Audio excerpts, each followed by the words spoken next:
À Washington, sur fond d'escalade de la guerre au Moyen-Orient, il a été décidé de lever les sanctions contre le principal partenaire de la Russie, la Biélorussie. Aujourd'hui, l'émissaire du président américain John Cole est arrivé à Minsk et a rencontré le dictateur local Alexandre Loukachenko, dans le cadre d'une mission visant à négocier la libération des prisonniers politiques.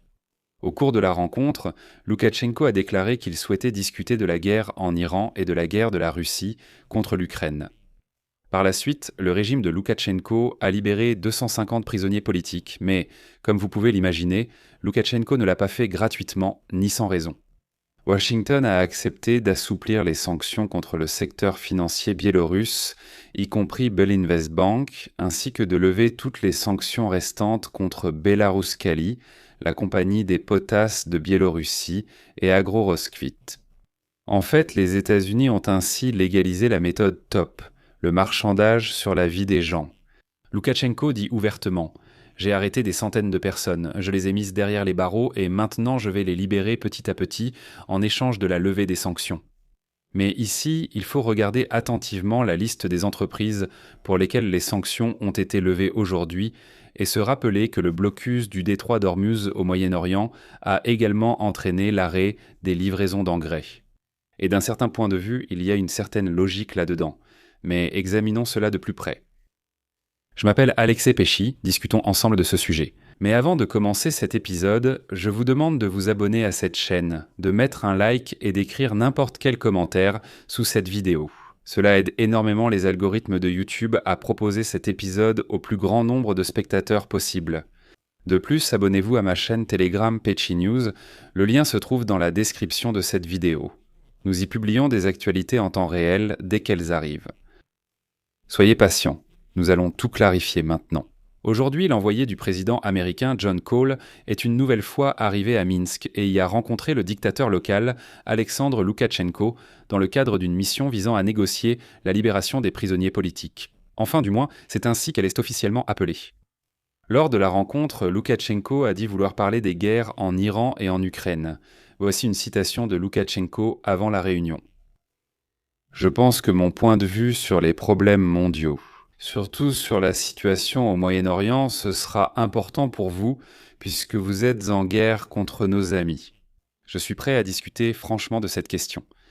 Dans l'ensemble, il convient de rappeler que Trump a chargé Cole de tenter de libérer plus de 1100 Biélorusses qui sont actuellement derrière les barreaux en raison de leurs activités politiques ou de défense des droits de l'homme en Biélorussie.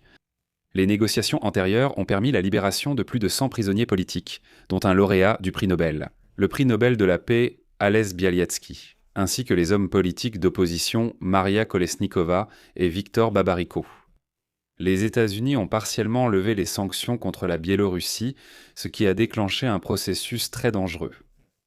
Désormais, tout dictateur dans le monde sait parfaitement que l'Amérique négocie quand même avec des terroristes qui capturent des gens et les mettent derrière les barreaux pour des raisons politiques. C'est exactement ce qu'a fait Loukachenko. Ainsi, on peut arrêter des opposants et ensuite exiger de Donald Trump la levée des sanctions en échange de leur libération. D'un autre côté, certains analystes estiment que Washington espère ainsi, dans une certaine mesure, éloigner Loukachenko de Vladimir Poutine. L'opposition biélorusse considère cette tentative comme inutile, mais exprime sa gratitude pour la libération des prisonniers politiques. Loukachenko a déjà déclaré qu'un grand accord se prépare entre les États-Unis et la Biélorussie, mais il ne sera pas signé au détriment des relations avec la Russie. Au final, aujourd'hui, le dictateur biélorusse Alexandre Loukachenko a gracié de 150 personnes condamnées pour des crimes prétendument de nature extrémiste. Déclaration du service de presse de Loukachenko, je cite. Le président a pris la décision de gracier un certain nombre de personnes condamnées pour des crimes à caractère extrémiste. Avant tout, le chef de l'État. Comme d'habitude, il a été guidé par le principe d'humanisme. Et bien sûr, il a pris en compte les demandes reçues des mères, des épouses et des proches des condamnés. Mais les amis, c'est un mensonge cynique. Loukachenko a libéré les prisonniers car les États-Unis ont levé à nouveau les sanctions contre la Biélorussie. Les États-Unis lèvent les sanctions contre la Biélorussie, en particulier contre les banques et les entreprises clés, y compris la compagnie des potasses de Biélorussie et Belaruskali. Autrement dit, il s'agit de ces entreprises. qui produisent des engrais potassiques. Le représentant de Donald Trump a indiqué que les restrictions seront levées pour le ministère biélorusse des Finances, la Banque de développement de la République de Biélorussie, Belinvestbank et ces mêmes entreprises produisant des engrais. Donc les sanctions ont été levées de manière à ce que la Biélorussie puisse vendre des engrais à l'Ouest et recevoir des paiements pour cela sans sanction. Et ici, je dois expliquer pourquoi, justement, Donald Trump était si pressé de lever les sanctions précisément pour ces entreprises biélorusses. L'aggravation de la situation dans le détroit d'Ormuz au Moyen-Orient, un corridor maritime stratégique entre l'Iran et la péninsule arabique, par lequel transitait environ 20% du pétrole mondial, a également suscité une vague d'inquiétude concernant la sécurité alimentaire de la planète. En fait, par le détroit d'Ormuz, on transporte non seulement du pétrole et du gaz, mais aussi d'énormes volumes. Et voilà qu'en raison de la crise iranienne, la Chine est en train d'acquérir progressivement le monopole mondial du marché des engrais. Comme on dit, suivez bien la manœuvre. Les pays du Conseil de coopération du Golfe, en particulier l'Arabie saoudite, le Qatar et Oman, sont des fournisseurs clés de 2 des 3 engrais pour plantes les plus importants. Tout d'abord, ces pays représentent environ un quart des exportations mondiales du riz. C'est un engrais azoté qui stimule la croissance des feuilles et des tiges. Deuxièmement, ces pays jouent également un rôle encore plus important dans la production d'engrais phosphatés. La production de phosphore nécessite du soufre, qui est obtenu à partir du pétrole et du gaz, et un tiers de tout ce soufre dans le monde provient du Moyen-Orient. Le phosphore est l'un des 3 nutriments clés pour les plantes, avec l'azote et le potassium. Sans une quantité suffisante de ces éléments dans le sol, il est impossible d'obtenir une récolte normale de céréales, de légumes et de fruits. C'est pourquoi Trump semble vouloir rapidement mettre sur le marché mondial la potasse biélorusse, afin de compenser au moins un peu le déficit d'engrais dans le monde. Mais, et je dois le souligner, ici Trump frappe à nouveau son propre allié, car le Canada est l'acteur dominant sur le marché mondial de la potasse.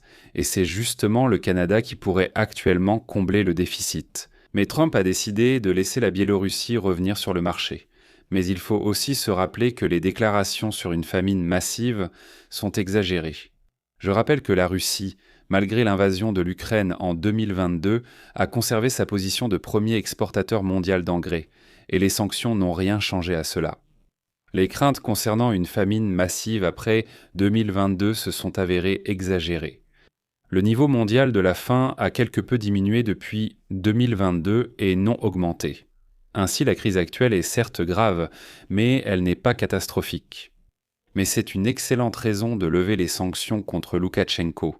D'un autre côté, Trump ne veut pas permettre à la Chine de profiter de la crise au Moyen-Orient. Aujourd'hui, c'est précisément la Chine qui produit 13% des réserves mondiales de potassium. Donc sur le plan rhétorique, la levée des sanctions contre la Biélorussie peut être justifiée par la crise au Moyen-Orient. Mais en réalité, même sans les engrais biélorusses, le monde n'est pas mort de faim et il n'en serait pas mort cette fois non plus. Je vais m'arrêter ici. Donnez votre avis et vos conclusions dans les commentaires sous cette vidéo. Abonnez-vous à la chaîne, activez la cloche et n'oubliez pas de mettre un like. Si cet épisode vous a paru intéressant et utile et que vous souhaitez soutenir le travail de notre chaîne YouTube, vous pouvez le faire financièrement par un don, un abonnement ou une adhésion sur YouTube. C'est très simple à faire. Tous les liens et informations nécessaires se trouvent dans la description de cette vidéo, ou bien il y a un bouton s'abonner sous cette vidéo. Et devenir membre, ou bien scanner le code QR qui s'affiche sur vos écrans. C'est le moyen le plus pratique de soutenir le travail de notre chaîne avec un don unique. Je vous serai reconnaissant pour tout soutien de votre part. C'est tout pour aujourd'hui. Prenez soin de vous. Au revoir à tous.